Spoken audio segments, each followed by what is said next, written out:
దేవునికి మహిమ కలుగును గాక.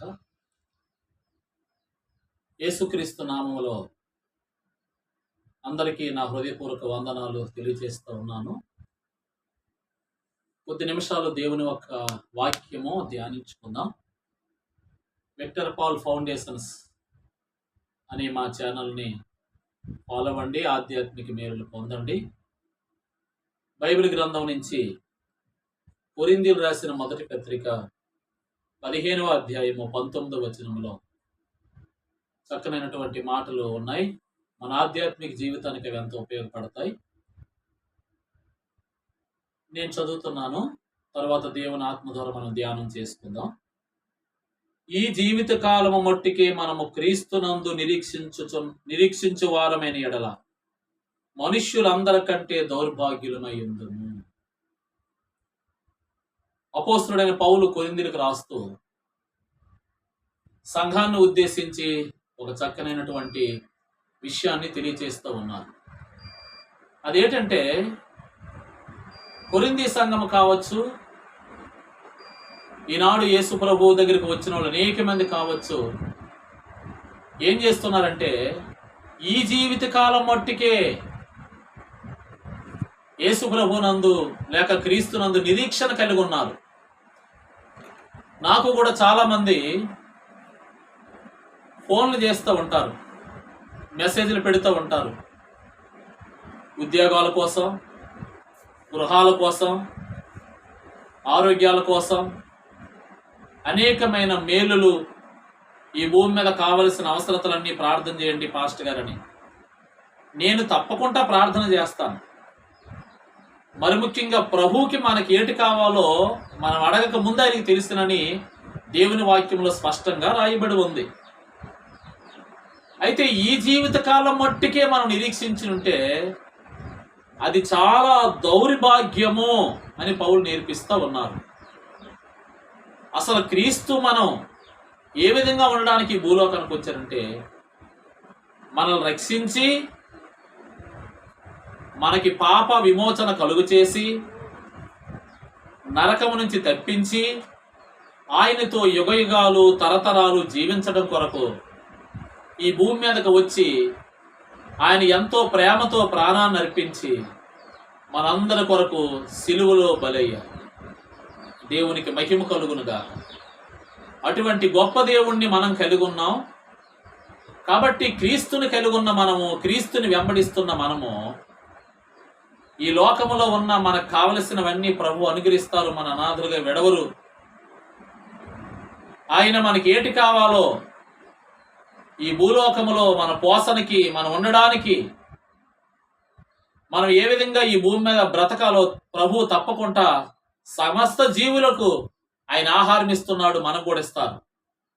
అయితే నేటి దినాల్లో ప్రసంగాలు కూడా ఏ విధంగా ఉన్నాయంటే, క్రీస్తు దగ్గరికి మీరు వస్తే ఈ లోకంలో ధనవంతులు అవుతారు, క్రీస్తు దగ్గరికి మీరు వస్తే ఏ కష్టము రాదు, క్రీస్తుని మీరు నమ్ముకుంటే ఏ బాధలు ఉండవు, క్రీస్తుని వెంబడిస్తే సంతోషం ఉంటారు, దుఃఖము మరేమీ ఉండదని నేటి తరములో అనేకమైన కొంతమంది బోధకులు బోధిస్తూ ఉన్నారు. అయితే పౌలు గారు హెచ్చరిస్తూ ఉన్నారు, అపోస్తలుడైన పౌలు, ఈ జీవిత కాలం మట్టుకే మనము క్రీస్తునందు నిరీక్షించుంటే అది ఎంతో దౌర్భాగ్యము. కాబట్టి 2 కొరింథీయులకు రాసిన పత్రిక మనం ధ్యానం చేస్తే అక్కడ అద్భుతమైనటువంటి మాటలు ఉంటాయి. ప్రియమైనటువంటి దేవుని యొక్క బిడ్డలారా, 5వ అధ్యాయము 1వ వచనం, భూమి మీద మన గుడారమైన ఈ నివాసము శిథిలమైపోయినను చేతి పని కాక దేవుని చేత కట్టబడినది నిత్యమనైనది నివాసము పరలోకమందు మనకున్నదని ఎరుగుదము. దేవునికి మహిమ కలుగునుగా, దేవునికి ఘనత కలుగునుగా. ఎంత చక్కగా అపోస్తలుడైన పౌలు 2 కొరింథీ పత్రిక వచ్చేసరికి అంటున్నాడు, ఆయన నిత్యమైన నివాసము పరలోకమందు మనకున్నదని ఎరుగుదము. దేవుడికి స్తోత్రం. ఈ జీవిత కాలం మట్టుకే నిరీక్షిస్తే అది దౌర్భాగ్యం అవుతాం. అసలైనటువంటి నిరీక్షణ ఏంటంటే, చక్కగా రాయబడి ఉంది, నిత్యమైన నివాసము మనకు పరలోకముందని ఎరుగుదము. అది ఎరగాలి. అది ఎరిగినప్పుడు, మనకు ఆ నివాసము గుర్తున్నప్పుడు దేవునితో యుగయుగాలు తరతరాలు ఉండే ఆ జీవితము మన గుర్తున్నప్పుడు మన నిరీక్షణ పైన ఉంటారు. అందుకే పైనున్న వాటి మీదనే మనస్సు పెట్టమన్నారు. దేవుని వాక్యం బోధిస్తుంది, భూ సంబంధమైన వాటి మీద మనస్సు పెట్టకుడి. కానీ నేటి దినాల్లో ఈ భూమి మీద ఏమేమి కావాలో దాని కొరకు క్రీస్తులో పరిగెడుతున్నారు. దాని కొరకే క్రీస్తుని అనేకులు వెంబడిస్తున్నారు. ఈలోక ఆశీర్వాదాల కొరకు క్రీస్తుని నిరీక్షణ ఇస్తున్నారు. దేవుని వాక్యం స్పష్టంగా తెలియజేస్తుంది, ఈ జీవిత కాలం మట్టుకే క్రీస్తునందు నిరీక్షణిస్తే, నిరీక్షణ ఉంచితే, నమ్ముకుంటే, విశ్వాసం ఉంచితే, ప్రభు వెనకాతలు పరిగెడితే ఈ జీవిత కాలం కొరకు అది చాలా దౌర్భాగ్యమే. కనుక దేవుని వాక్యానికి మనం లోబడదాం. మనకి దేవునితో యుగయుగాలు తరతరాలు జీవించవలసిన అవకాశాన్ని ప్రభు మనకు కల్పించారు. అది దేవుని చేత కట్టబడుతుందా నివాసము, అది కూడా దేవుడు మన కొరకు ఆయన నిర్మిస్తున్నారు, ఆయనతో మనం కలిసి జీవించడానికి. కాబట్టి ఈ భూమి మీద దేవుని గురించి చింతించకుండా మనందరినీ పోషించే దేవుడు మనకున్నాడు. ప్రభు కార్యాలు చేయడం నా ఉద్దేశం కాదు, నిన్న నేడు నిరంతరం ఒకే రీతిగా ఆయన ఉన్నాడు. మనల్ని కాపాడడం నా ఉద్దేశం కాదు, మనకి మేలు చేయడం నా ఉద్దేశం కాదు, మన పక్షాన ఉండే గొప్ప కార్యాలు చేయడం నా ఉద్దేశం కాదు. కానీ ఈ జీవిత కాలం మట్టుకే క్రీస్తును నమ్ముకోవడం గొప్ప దౌర్భాగ్యం.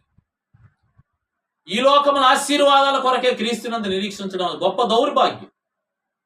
కాబట్టి పరసంబంధమైనటువంటి ఆశీర్వాదాల కొరకు, ఆయనతో యుగయుగాలు తరతరాలు జీవించే ఆనందమైన జీవితం కొరకు, మన కొరకు నిత్యమైన నివాసము ఏర్పాటు చేసి మనల్ని భూలోకానికి వచ్చి మనల్ని తీసుకెళ్ళడానికి సిద్ధముగా ఉండి రానయ్యున్నటువంటి యేసుక్రీస్తు రాకడ కొరకు, ఆయనతో జీవించే తరతరాల జీవితం కొరకు మనం ఆయన యందు నిరీక్షణ కలిగి ముందుకు వెళదాం.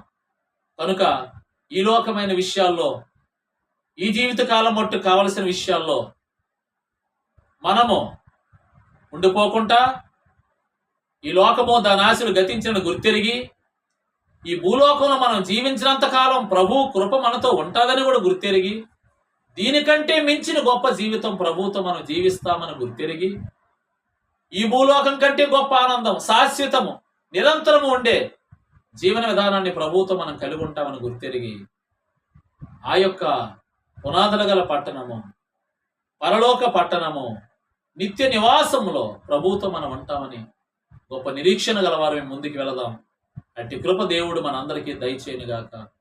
God bless you all. దేవుడికి మహిమ కలుగునుగాక.